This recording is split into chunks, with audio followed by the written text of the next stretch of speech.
Again, we'll just give it a minute. I'm setting up the recording.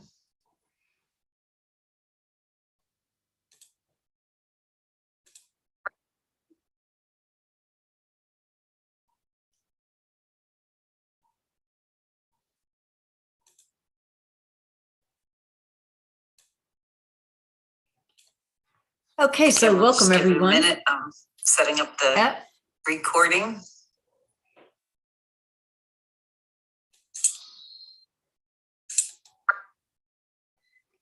Okay.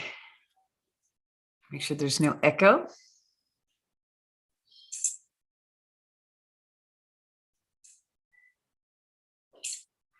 Okay, so welcome everyone. Setting up the recording. Yeah, that's not going to work. I'm going to have to stop the recording. For some reason, it is talking to us after I talk. Okay, so I'm going to start the presentation. I'm going to make sure everybody can see my screen. So I'm going to start that again. Okay, so welcome to Ledger Academy's hosting a What's New in 2022 for Hyperledger. There's two reasons I'm doing this. The first one is to give you information and get you involved in the community in Hyperledger and let you know how to navigate that community. And the second is a plea to join my working group that I'm a part of because we're starting some task force and we could use some extra help. And I'll explain what help in the Hyperledger environment looks like. So first, we're just going to go over little introductions. I'm going to introduce myself. I'm going to talk about some events that are happening, and then we're going to talk about what Hyperledger is and then how to get involved. So for the introduction, I'm Bobby Mascara. I am currently on the technical steering committee of Hyperledger. I have been for 2 years. I've also been the chair of the Learning Materials Development Working Group at Hyperledger. I've been doing that for over 5 years. And what that is basically, I'm the librarian. I collect the learning materials, help develop the learning materials, develop standards for how to develop learning materials, and store them all on a wiki page, which I'll explain what that is in a minute and how Hyperledger uses them to communicate with the community. So that's a little bit about me. This is a Zoom room. It is being recorded. So please, just watch your code of conduct and your, antitrust policies. So events that are happening in the community. Next Friday is Philly DeFi. It's an all-day event. Lots of great speakers, lots of great blockchain. If you can get down to Philly on Christopher Columbus Boulevard next Friday, I'll be there hanging out, listening to the speakers as well. It should be a lot of fun. Also in the community, every Tuesday night is Blockchain and Booze. I never miss it. It's an hour presentation and then at least 2 to 3 hours of networking after. I usually make about 10 minutes of the networking after because it is late, but it does take place in California. So there's a lot of active communications going on. Again, if you want to do that, they have different topics each week, a lot of NFT heavy focus and creating stuff in the metaverse. The Hyperledger Global Forum is coming up in September. Our group, the Learning Materials Working Group, has been accepted as one of our lab projects to be presented. And that's one of the things that we'll be talking about how to get involved in. And more information about that at the end of the presentation. So basically, this is about what's new in Hyperledger for 2022. What Hyperledger is it's a building a blockchain enterprise system that makes it simple and easy to build projects from this open source code that they make available for collaborations. So what is blockchain technology? Well, for the Hyperledger folks, we're not going to really get in right now in this presentation about the ins and outs of what blockchain technology is, but for Hyperledger, it's a combination of distributed ledger technology and smart contracts. So what is distributed ledgers? Well, that is the game changer in blockchain technology. It's puts trust in a trustless system. So if everybody has the same version of a ledger at the same time in a business enterprise, that's really important. There's no disputing. There's no need for controllers. There's no need for checks and verifications. Everybody knows what's going on instantly. So the trust is built into the system rather than having to trust one person with the records or one group with the records. So it's a software standard. Hyperledger offers a software standard for keeping everyone's ledger in sync. And it's an append-only system. Blockchains are append-only, meaning that once it's written, it can't be erased. It's on the blockchain forever. So there's no, if everybody agrees on a transaction at a moment in time, it's burnt onto the blockchain forever. So that transaction was agreed upon, and you can't go back and say you didn't agree upon that transaction because it's secured by the blockchain. All businesses participate in some kind of ledger transactions. That's what business is. You're transacting something and you need a record of this transaction. So again, blockchain is the game changer because it puts that piece that's vital of that, making sure everybody agrees to the same thing at the same time in this network or business situation. So the other part was a smart contract. So what is a smart contract? Bitcoin came out, and Bitcoin, you have to look at it like a calculator. It does a business transaction. It takes debits and credits, like you either add money or you take away money. And that's basically when at inception was its total functionality. Now there are other side chains, platforms, layers that help do more to the Bitcoin blockchain. But that was basically what the Bitcoin blockchain does.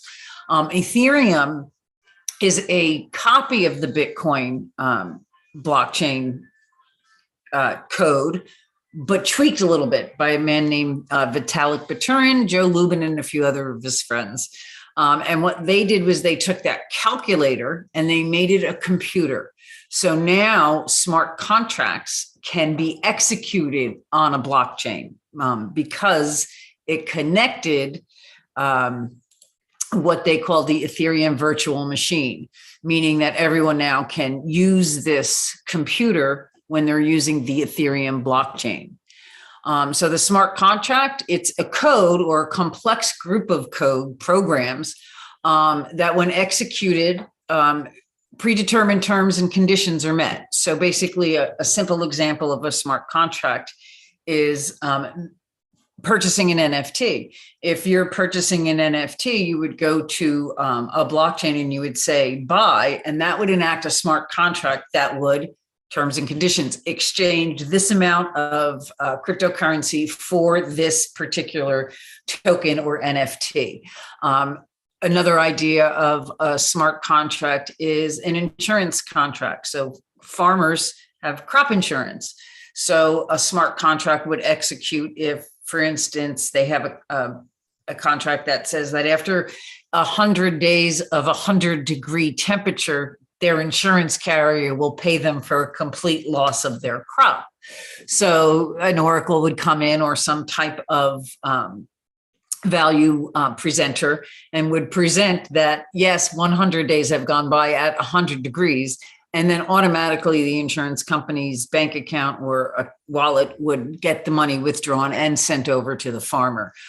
So insurance policies use smart contracts. Anything that requires computer power on the network is basically considered a smart contract.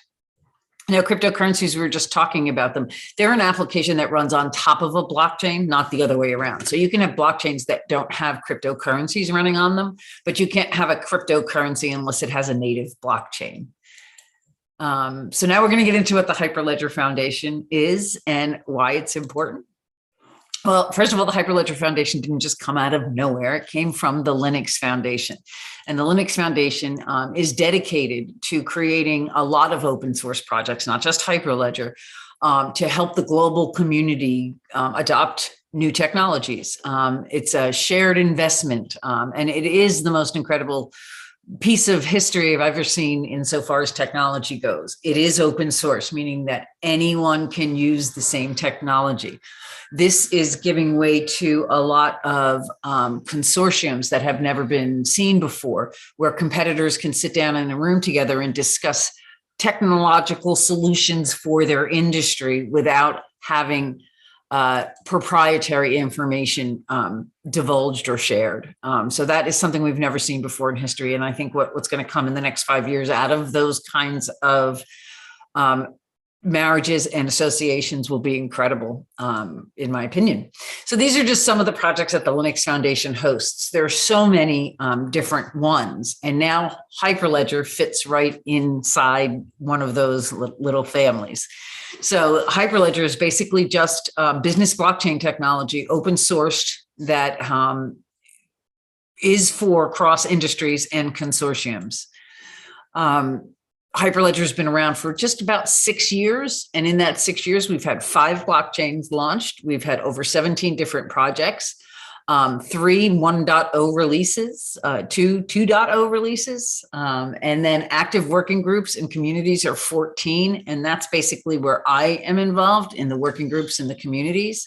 There's 180 meetups. I know there's at least 2 in New Jersey. I run the Princeton Hyperledger meetup, and there's a Morristown Hyperledger meetup. And they encourage you, if you feel that, we're not covering your topics or we're not welcoming you, start your own meetup. The more, the merrier. It's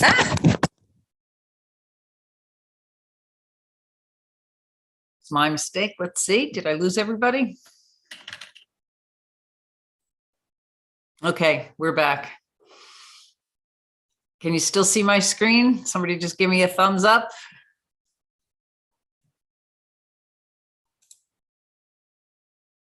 Yep. Okay, perfect. I'm going to keep moving then. And there's members all over the world. It's a global community. No one is excluded. So that is something that is very attractive for a lot of folks who are working in countries that usually don't have access to such technology. The access is there for them. Next, what is the vision for this Hyperledger Foundation? Well, again, they want to create software. They want you to take their open source software and create something special. Just a little history of Hyperledger.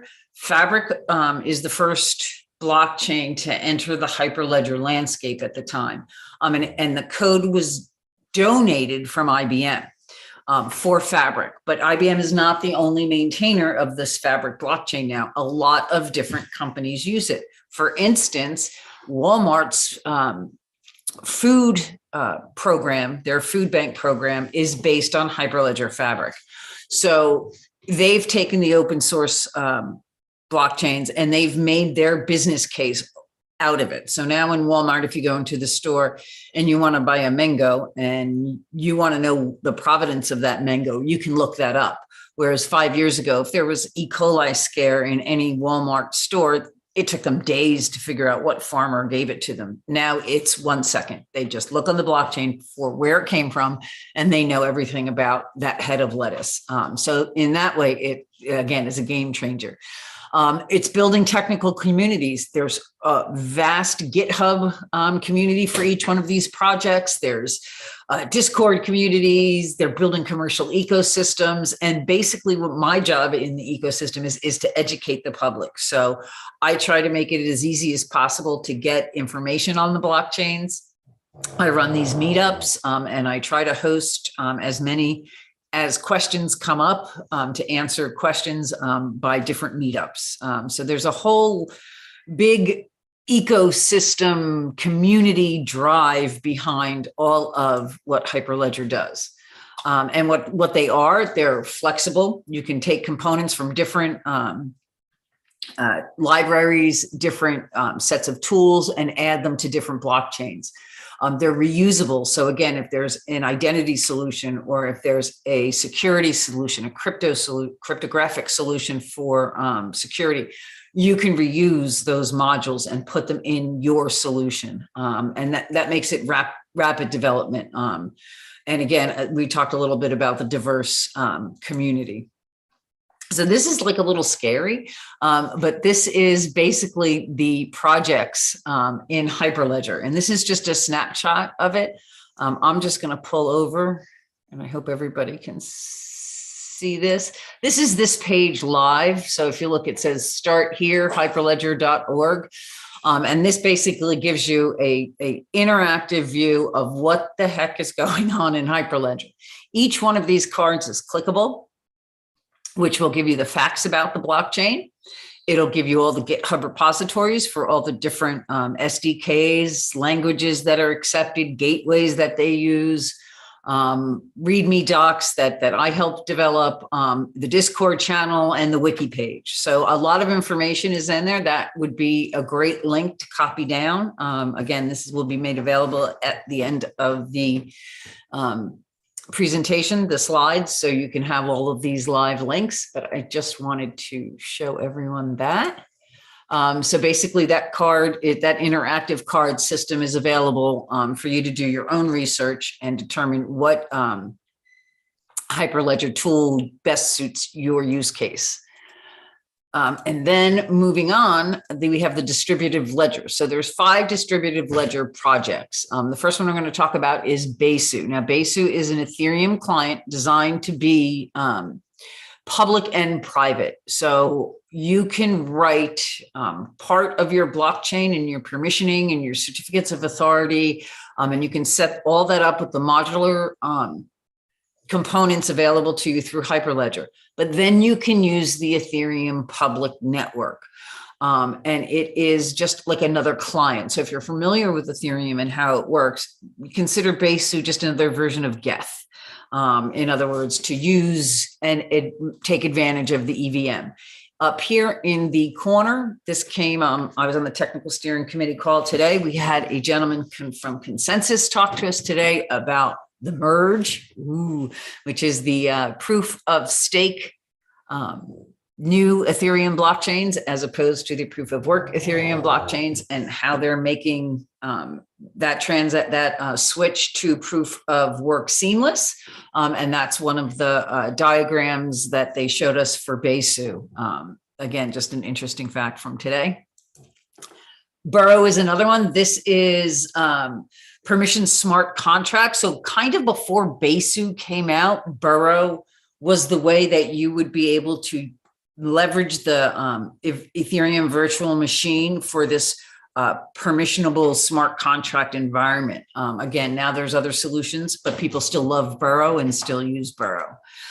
Fabric is the big one. Again, that is the modular solution. So you can pick what kind of consensus model. It's set up by channels and permissions. So basically, if I'm working in a Fabric network, the first thing is the architect is setting up the entire permissions. So what organizations have what rights? And then once those organizations and their peers are determined, then you create channels for communication. So if there's private communications between peers, you set up private channels and you invite people into those channels. And channels are just ways to transact, depending on the set of circumstances defining the channels. So it's very, very permissioned, but it's fast and it's affordable. Transactions are there's no cost in a private network for gas fees, because there is no cryptocurrency running on top of a Fabric blockchain. And then Indy, this is tools and libraries. Indy works with Ursa and Aries to create that big identity solution that everyone is basing their accetation programs on. So if you need to prove something, whether it's a diploma, whether it's your identity, whether it's your rights, whether it's whatever you need to prove, there's a blockchain at the bottom of the tech stack called Indy. Your cryptographic piece is Ursa, and then your wallet would be Aries. And together, those 3 components can create a very powerful identity solution for businesses. Aroha, this is basically trying to make business blockchain simple. So basically, you can have a user interface right on your Android phone, or your it's really easy to do wireframes and get your dashboard up and running for your blockchain with that. Sawtooth is another component blockchain. It is basically created for supply chains. Again, there's a lot of other blockchains now that are using Sawtooth, leveraging Sawtooth as a service. So you don't have to create your entire Sawtooth network in order to leverage the supply chain capabilities from Hyperledger. And then tools. So those are the blockchains. And now there's a lot of tools. We talked about some of them already.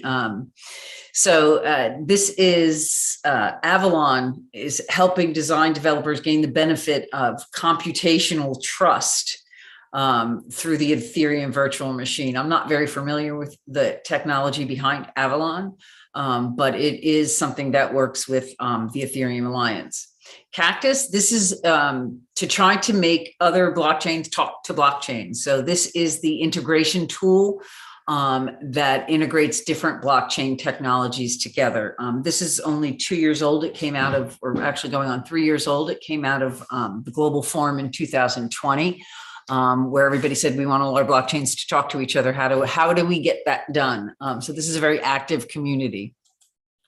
Caliper, this is the tool that lets you measure your blockchain. We don't measure against other blockchains. We just measure performance against your performance. So it's not really saying which blockchain is best, but it'll give you your output rates. It'll give you how active it is. So it's a very helpful tool to consider the uses, how your blockchain is being used. So the Cello brings on-demand deployment, so it reduces the effort for creating and managing. So basically, it orchestrates how you set up a blockchain. So if you have a use case and you need it set up, Cello has all the governance capability to get yourself up and running. And Explorer is just basically a dashboard for you to look at your blockchain to see how many smart contracts are running, to see how many peers and nodes are on it. It's a very helpful way for people to see what's happening with their blockchains. Firefly is one of the latest ones to come out of the Hyperledger Foundation. It is my favorite. It is blockchain as a solution, and it is the reason my project, or not my project, but the project, the Giving Chain, actually works. So what it is it's blockchain as a service. So setting up a node is easy. Setting up your for us, it was a supply chain is just attaching to the CLI and doing a few customizations, and you're up and running with a great user interface. And it has captured the NFT capability with a token connector right to the Ethereum. Ours uses the testnet, so we don't have to pay gas, but to the Ethereum blockchain. So it can use Ethereum. It doesn't have to use Ethereum. It's just a very powerful business case blockchain. If you want to get it up and running for a proof of concept, or you need to, show this to your investors, this is the best way to get your blockchain running as quick as possible. And then these blockchains are supported with libraries. So again, we talked about Aries being the wallet information for token connectors, so that you can have information rooted on the blockchain and stored on the blockchain and transferred on the blockchain. So it is the wallet piece. Transact reduces development effort. So it helps distributed ledgers with their approach to implementing. So it helps set you up with what smart contracts you'll need and how to just apply them to your situation. Ursa, again, is the cryptographic piece for the identity system. It can also be used in other projects for cryptography. Again, it's a very modular approach in Hyperledger universe. So a lot of things are reused and redone in the different ways and forms. Grid basically is a supply chain centric blockchain. It showcases components on the stack in different ways. So that is a domain specific. And there's some projects that have not made it. So Quilt and Composer, even though we talked about Quilt, it no longer is an active maintained project. And Composer, that was also a way to create blockchains out of a box, and that was deprecated as well. So basically, once you become a project at Hyperledger, it works like this. So an idea comes up, and it either gets talked about at the Global Forum, it either gets put in a mentorship program, or we've had a community-driven idea incubator going on for a while as well. So there's different ways to introduce your projects. Firefly was a Kaleido project, They weren't open source and they wanted to become a project. First thing they had to do was they came to the TSC and said, we want in. And we said, well, you've never been open source. You need to figure out, you need to experience open source. So first we put them in the labs. And we thought they'd be there for a good, I don't know, 6 months to a year, 2 months, they were done. They understood what open source was. They got lots of different maintainers from different companies to come in.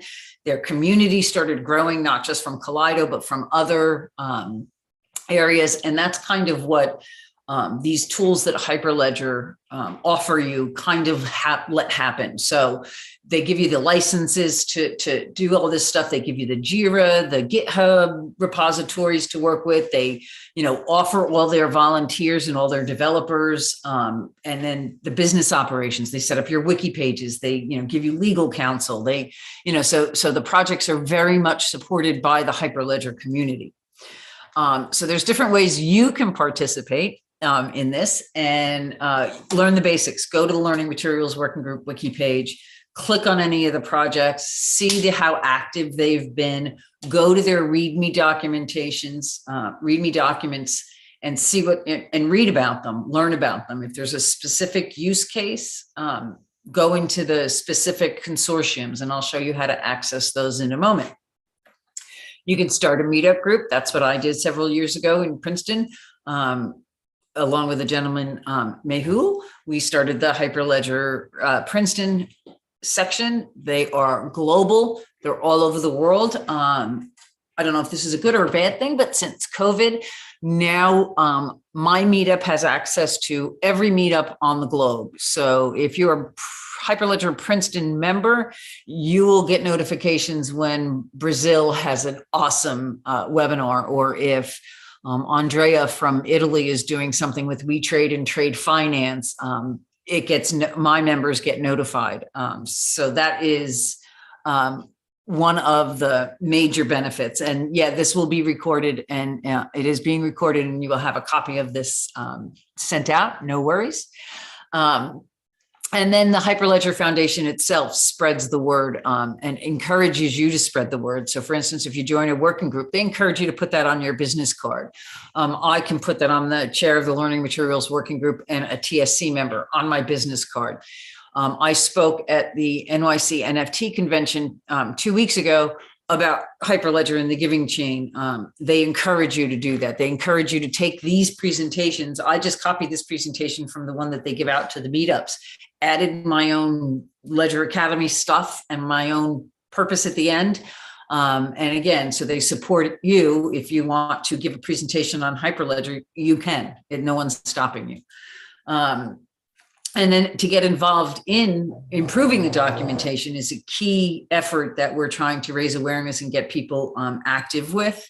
And always we're looking for people to code and help out with the specific projects. Oh, sorry, I went too fast. So collaboration tools. If you want to help out, the first thing you should do is get yourself the Linux Foundation ID. It's as simple as just verifying your email. There's a link on the Learning Materials Working Group page on how to do all of this stuff.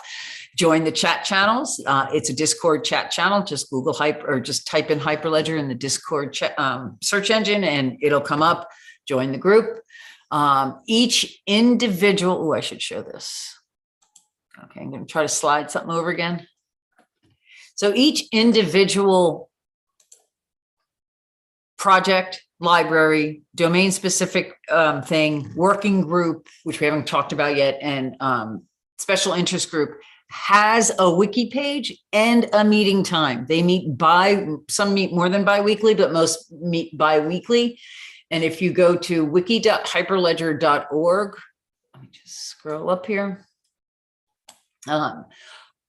This is the home page for Hyperledger's wiki page, which is, again, once you get that Linux login, your picture will show up here and you'll have the toolbar to be able to edit the wiki page. If you don't get a Linux login, you can still read and dive into the community. You just can't become active with editing pages.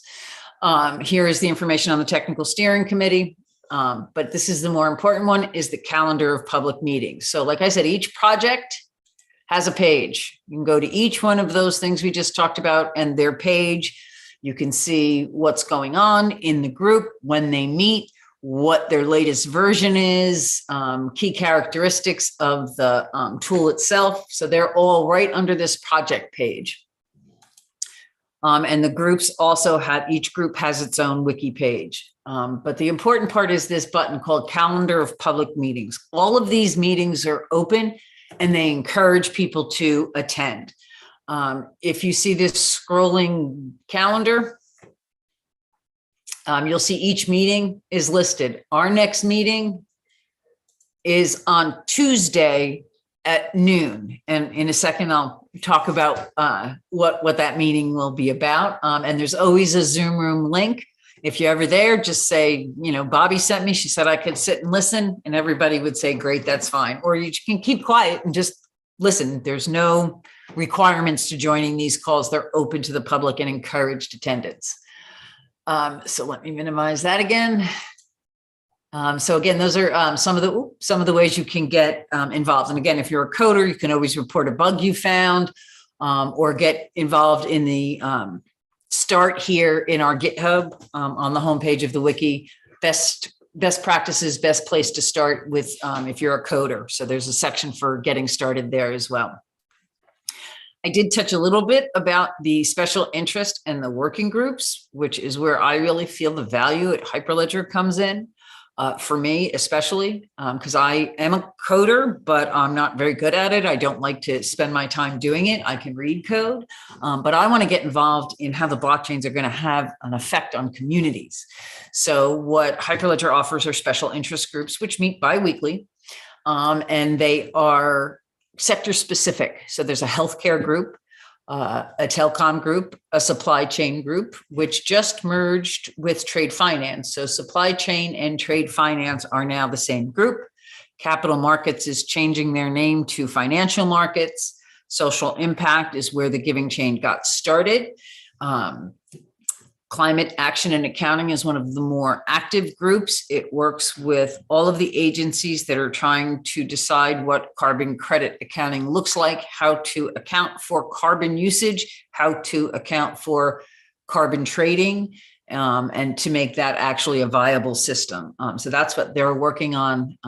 And their calls are fascinating. They have more than bi-weekly calls because of the level of urgency in that working group. And again, there's a working group for just about anything. And if you have one that you'd like to propose, that's awesome too. We'd love to hear it. The media and entertainment is new. That just came out since the NFTs started.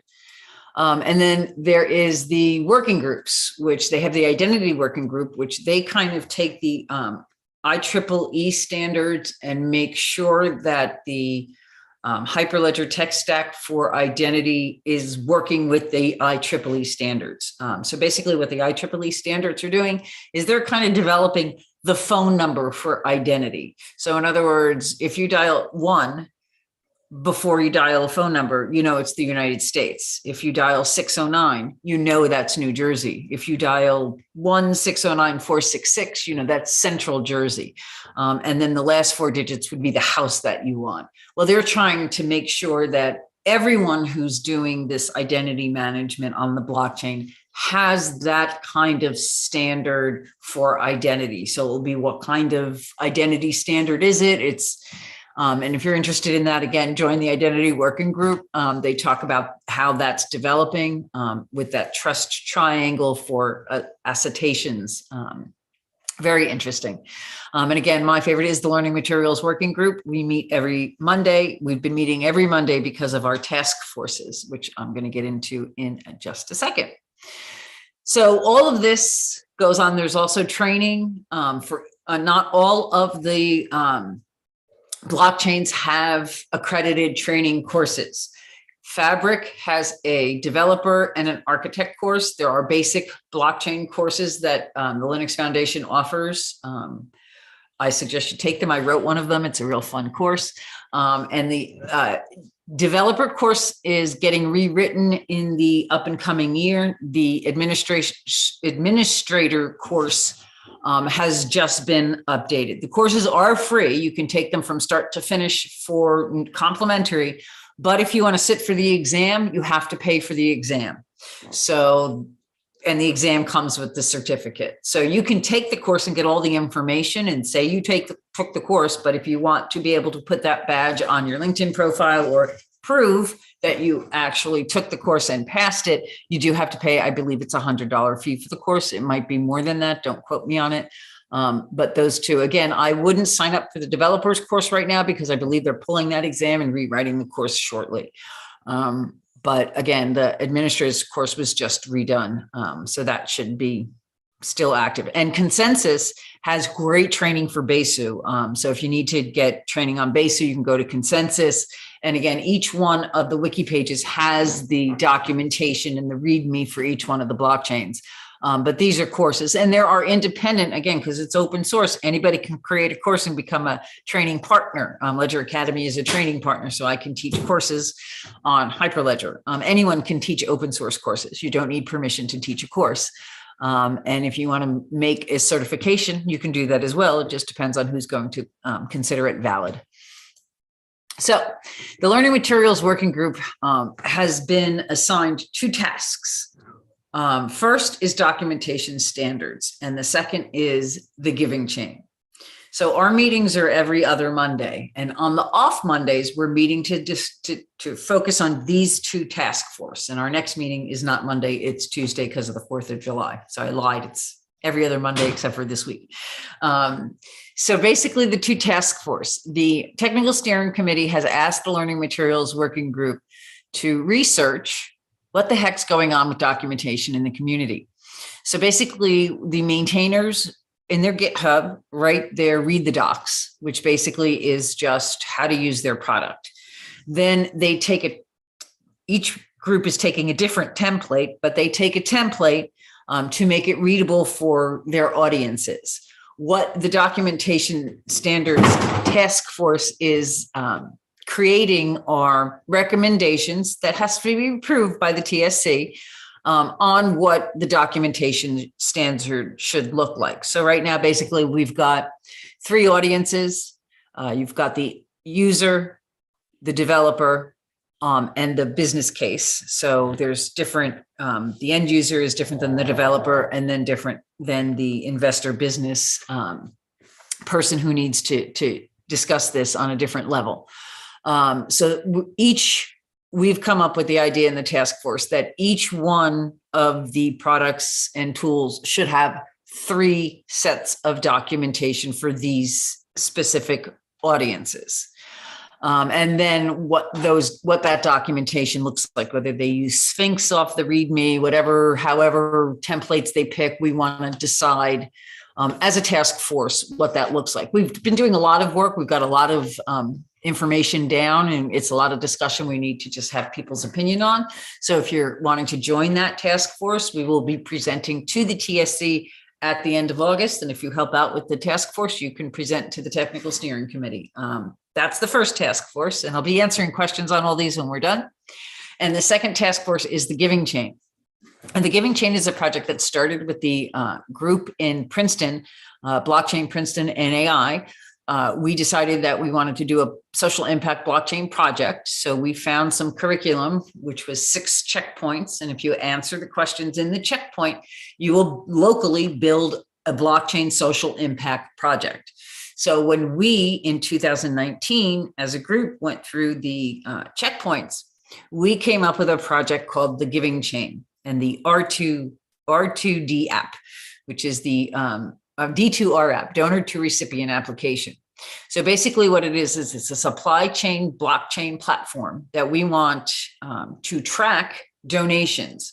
So if, for instance, there's a disaster in your town and something happens to the school and the school needs blankets, or there's temporary housing in the school and they need cots and blankets, and you happen to have cots and blankets. So someone would register with the Giving Chain, the disaster, which would make the nodes active for donors, transporters, and recipients. And how it works is if you, for instance, have a blanket to donate, you put it outside your door, you go to the Giving Chain, you register as a donor, you take a picture of the blanket, and that's all you have to do. You shut your door, you go back inside. That picture that you took inside the system becomes an NFT on the Ethereum testnet.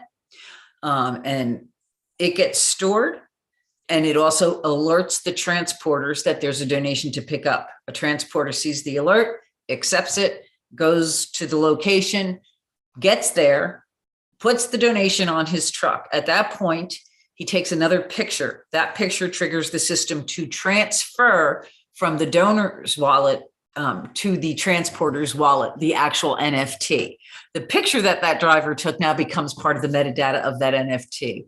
And it gets simulated again at the end when the transporter gets there. He alerts the recipient that the donation is there. They take a picture. That becomes the end product of the NFT. So the NFT becomes a actual record of the donation, as well as the proof that the donation actually happened.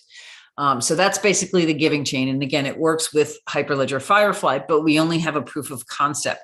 Hyperledger is accepting us into the labs, so that maybe this will be a platform that will be globally available for disasters around the universe. And that's our goal, is to get high profile donors. Like for instance, when I was talking about this at NFT NYC, someone from Bank of America said that they would be interested. So right now we have no company support. We just have this great idea, and we're looking now to move it into the labs and get that support from Hyperledger and from other companies that might think this is a good idea and help us write solid code and get this available across the globe. So that's what the task force are working on. And again, how to get involved, which is our last point in our little presentation here. On July 5th, we're having a meeting at 12 o'clock just to talk about those task force. Our regular meeting on Mondays, we basically go over what meetups are happening in the community, how you can get involved in those meetups, if you want to create a meetup, and then we do talk about the task force that we're working on. The giving chain is actually being presented at the Global Forum by the Learning Materials Working Group. I'm not going to be attending that. So my associates, Hardik Gupta and Benjamin Weymouth, will be presenting it. But there's a lot of work that needs to be done before we can present it. So we're hoping that if you're a coder or a business person, or just want to run a food bank drive this summer. I run one for the giving chain every summer. I collect food, I drop it off at the food bank, and I try to track it on whatever version of the giving chain is up and running. I'm going to be doing that again this summer. I'm going to be starting advertising that in the next few weeks. So if you want to be a project manager on a giving chain project, we can do any type of project as long as someone understands the business end of it, who the donors are, transporters, and recipients. So if you're interested, please, please, please join our meeting. I can go over 1,000 use cases right now of Hyperledger projects and how they're being utilized, but I want to turn it over for questions and comments if there are any.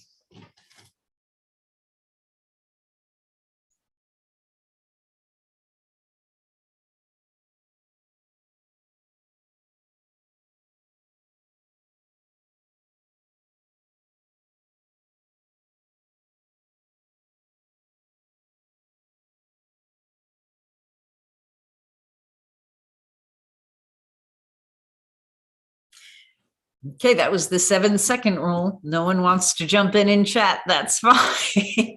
We'll go over some use cases then.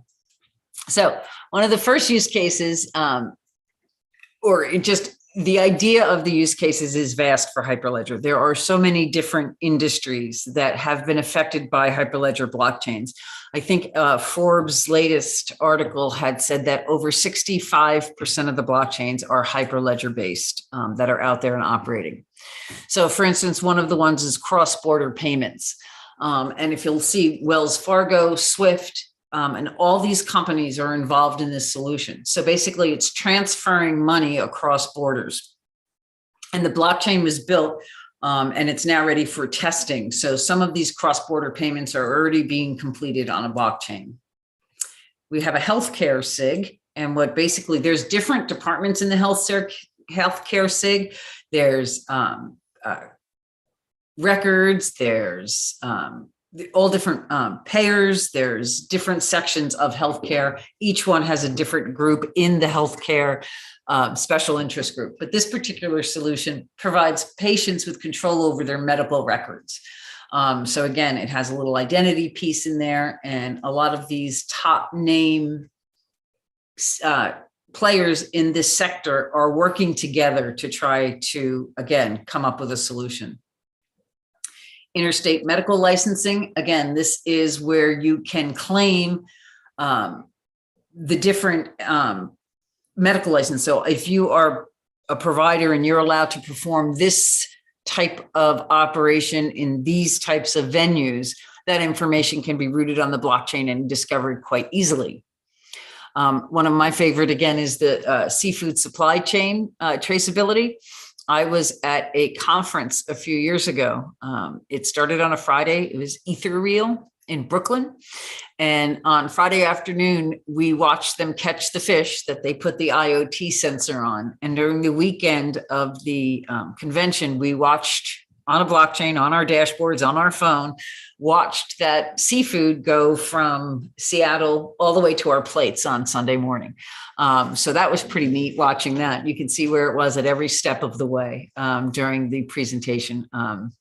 So there's a lot to be done. Again, we talked a little bit about the Walmart solution for that, as well as tracing food. It's a game changer. Diamond supply, this gives some not credibility, but gives the rightful people who do the work their rightful due in this system. Because what was happening was people were mining these diamonds and weren't getting compensated for their work.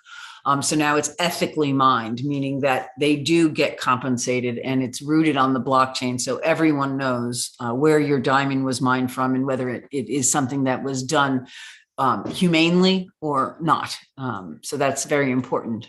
Digital identity, we talked a lot about this. My favorite is the Delaware business. They have an active blockchain. Canada has the VON network, verifiable organization network, where businesses who earn certificates to operate, all that's on a blockchain. So you can check that right with the government. Public sector is involved in that. So if the government issues you a certification saying that you can operate in this district or this town, you can easily check that as a customer. Again, real estate transactions, this is going to be a game changer when NFTs become buildings and you can sell fractional parts of them, tracking land titles. I mean, real estate is just prime for this type of technology. My husband is an attorney. He does title insurance. And I keep telling him, you better try to figure this out because you're not going to be working the way you used to be working in a few years. It'll be too easy to track title than rather having to go and apply for a title and wait a few days to see it once it gets checked. Music and media rights, again, the same thing. Provenance and authenticity, making sure the people who are creating the music, creating the art are getting compensated, not their managers, not their handlers, but themselves. And that is definitely the music rights in this industry is definitely going to change for the better with blockchain. Green asset management, again, carbon assets are being calculated and exchanged on blockchains, which is a global solution. So not each country is coming up with this carbon solution. It is a global blockchain solution so that it's not just one area doing it. It is the global community. Letters of credit. This is a game changer when you're talking about microfinancing and giving a letter of credits. If you can prove that and justify that and fractionalize that, it's going to open up financing for people who've never had financing before. And again, we talked about the Walmart Food Trust. This is just the Unilever solution for tracking food in a supermarket is vital to health and just to be able to certify that your food is clean and healthy. Digital trade. Again, we trade. This is, again, has to do with bills of lading, letters of credit, where groups of people, so you have one ship, you have all different people putting cargo on the ship. They're all going to now use the same blockchain for that. and track it. It's all going to be a cross-sector solution. And that's it for my presentation. I do want to open it up for questions. If nobody has any questions, I will put this recording up on the Ledger Academy website. It's also, I believe, live on YouTube now, so there'll be a recording on YouTube. But please introduce yourselves. Let me know what you thought or ask any questions.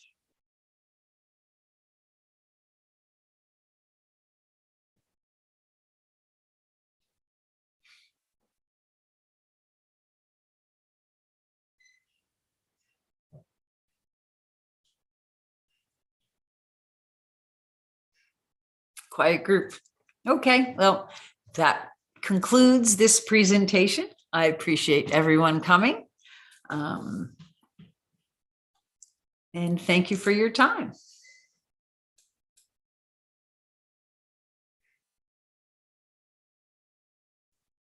Hi, Roman. Hi, David.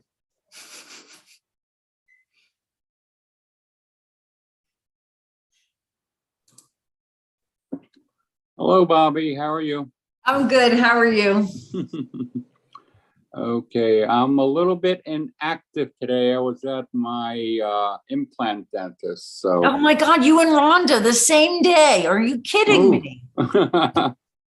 So I'm actually been Novocaine in the morning, and now I sort of like took a extra large dose of ibuprofen and Tylenol, so to help me get through it. So good. Yeah, dental pain is the worst. And I noticed, no, I'm not talking the way I normally do. The Novocaine's still there. Good, good. At least it's not painful. No, not yet, not yet. Hopefully I'll be able to swing through this one. So yeah, everything's good. But no, I wanted to join in here and, you know, like see you guys get going because yep.